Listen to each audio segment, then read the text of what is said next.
R you divorced? I am divorced. কবে হয়েছিল? 22 সালে।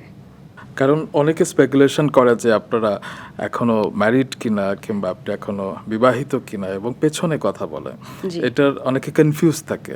জি।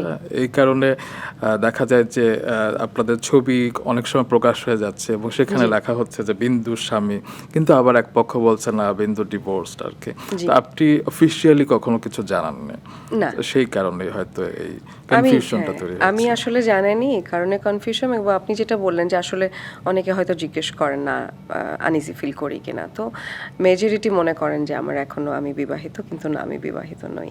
আচ্ছা। আর আমার সংসারের যে জার্নিটা ওটা অনেক ছোট ছিল, মাঝখানে অনেক বড় একটা সেপারেশন গেছে, এবং ফাইনালি আসলে সেপারেশন কবে থেকে হয়েছিল? 2017। আচ্ছা, এখন যারা এই তথ্যগুলো শুনছে তাদের মনে তো মানে পাল্টা কিছু প্রশ্ন আসছে যে আপনারা বিচ্ছিন্ন হলেন কেন, মানে সমস্যাটা একদম ভেতরে না বলে আপনি যদি একটু ওপরে একটা শিরোনাম দিয়ে দেন যে এই কারণে আমরা আলাদা হয়ে গেছি। দেখুন, আলাদা হওয়ার জন্য অনেক সময় অনেক বড় বড় কারণ থাকে, বড় বড় ঘটনা ঘটে, অনেক সময় আসলে অনেক কারণও দরকার হয় না। আমার কাছে এই মুহূর্তে মনে হয়, দেখেন, আমি যখন আপনার এই চেয়ারে বসে কথাটা বলছি, এখানে কিন্তু এই জার্নিতে আরও একজন মানুষ ইনভলভ। আমি এবং ওনারও একটা জীবন আছে ব্যক্তিগত, এবং উনি মিডিয়ার সাথে জড়িত নন। তো আমি চাই না আসলে এই কথাগুলোকে মানে ব্যাখ্যা দিয়ে ওনাকে কোনো বিব্রতকর জায়গায় ফেলার। সেইটুকু সম্মান আমি দিতে জানি।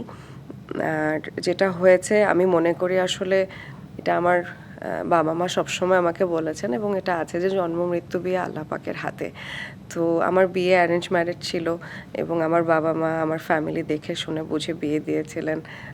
এবং আমি বিয়ের কারণে, আমি জানি আপনি আমাকে এই প্রশ্নটা করবেন যে আমি কাজটা ছেড়েছি কেন। আমার কাছে মনে আমার হয়েছিল, পরের প্রশ্ন সেটাই ছিল, কারণ আমি আপনার বিয়ের নিউজটা আমি প্রথম আপনি করেছিলাম, করেছিলেন। এবং সেই হিসেবে তো আমার একটা রাইট আছে জানবার যে 2014 সালে অক্টোবরে আপনার বিয়ে হয়েছিল, জি। এবং তার বেশ কয়েক মাস আগে থেকেই আপনি কাজ বন্ধ করে দিয়েছিলেন, এবং আমি আপনাকে প্রশ্ন করেছিলাম যে বিয়ে তো হতেই পারে, এখানে কাজ বন্ধ হবার কারণ কি? তো এখানে কি কারো চাপ ছিল? কোনো চাপ ছিল না, কোনো দিক থেকে কোনো চাপ ছিল না। আপনি তো জানেন আমি মাসে 30 দিন কাজ করতাম, আমি সিঙ্গেল নাটক করতাম, আমি সিরিয়ালে কখনো ইনভলভ ছিলাম না, কারণ সিরিয়ালে ইনভলভ থাকলে সিঙ্গেল নাটকগুলো আসলে মিস হয়ে যেত। তো সেই জায়গা থেকে আমার মনে হয়েছে আমি জীবনে অনেক কিছু যেভাবে একটা সাধারণ মানুষ যেভাবে উপভোগ করে আমি আসলে করিনি। কোনো সোশ্যাল গ্যাদারিংয়ে যেতে পারিনি, ফ্যামিলির কোনো প্রোগ্রাম হয়েছে, কারো বার্থডে, মামা চাচাদের কোনো বা আমাদের ফ্যামিলির বাচ্চাদের কোনো প্রোগ্রাম, আমি কোনো জায়গায় সামিল হতে পারিনি। সে জায়গা থেকে মনে হয়েছে যে আমার আসলে যদি আমি সংসারে যাই, আমার সংসারের প্রতি ভালোবাসা ভালো লাগার জায়গা থেকে, এটা আমার শুধু একা না, আমার মনে হয় সব মেয়েরই হয়, যে আমি ওটা সিনসিয়ারলি ওই জায়গাতে টাইমটা ইনভেস্ট করতে চাই। আমাকে আসলে সত্যি কথা বলতে কাজ ছাড়ার ব্যাপারে কেউ কোনো পুশ করে নাই। আর আমি কাজটা ছেড়ে দিচ্ছিলাম কারণ আমি জানি ইটস আ প্রসেস। আমি কাউকে আসলে বলিও নাই that I am getting married. আপনি মানে one of the few people, যে 4-5 জন জানতেন, আপনি একজন ছিলেন, আপনাকে শেয়ার করেছিলাম। তো সেই জায়গা থেকে আমার মনে হয়েছিল যে গুছিয়ে নেওয়াটা ভালো, কারণ আমি যাদের সাথে কাজ করি কমন চেহারা সবাই নাটকের ইন্ডাস্ট্রিতে। ওই যে বলছি যে আমার লাইটের ভাইরা যারা আছেন বা মেকআপের ভাইরা এবং প্রডিউসার ডিরেক্টরস, ওনাদের স্বাভাবিকভাবে আমরা যেহেতু একটা লুপে কাজ করি, সাইকেলের মধ্যে আছি। হ্যাঁ, চ্যানেলে, আপনি যেহেতু চ্যানেলেও কাজ করেন, জানেন যে চ্যানেল থেকে নাম আসে যে নাটকের প্রেফারেন্স নায়িকা এরকম।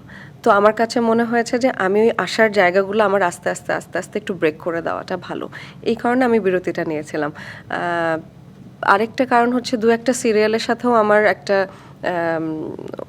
আমার তখন কাজ চলছিল, তো ওই সিরিয়ালগুলোও আমার শেষ করা প্রয়োজন ছিল। তো সব কিছু মিলে আমি না ঈদের কাজ শেষ করার পরেই আর কি কাজ কমিয়ে সেটা দিয়েছিলাম। কোন বছর?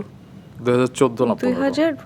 2014 সালে, এবং কুরবানির ঈদটা আমার লাস্ট কাজ ছিল, এবং আমার মনে হয় one of my highest work.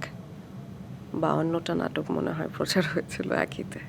My god, একই দিয়ে 52টা নাটক। এবং খুব সম্ভবত সেই সময় আপনি লাস্ট ইন্টারভিউ দিয়েছিলেন, এবং তারপরে আজকে এই দীর্ঘ ইন্টারভিউ অনেক বছর পর আপনাকে হ্যাঁ, আমরা আমি পেলাম। ওই হিসাবে বলতে গেলে হয়তো 14 সালের পরে 2025 সালে ইন্টারভিউ দিচ্ছি। Oh my God.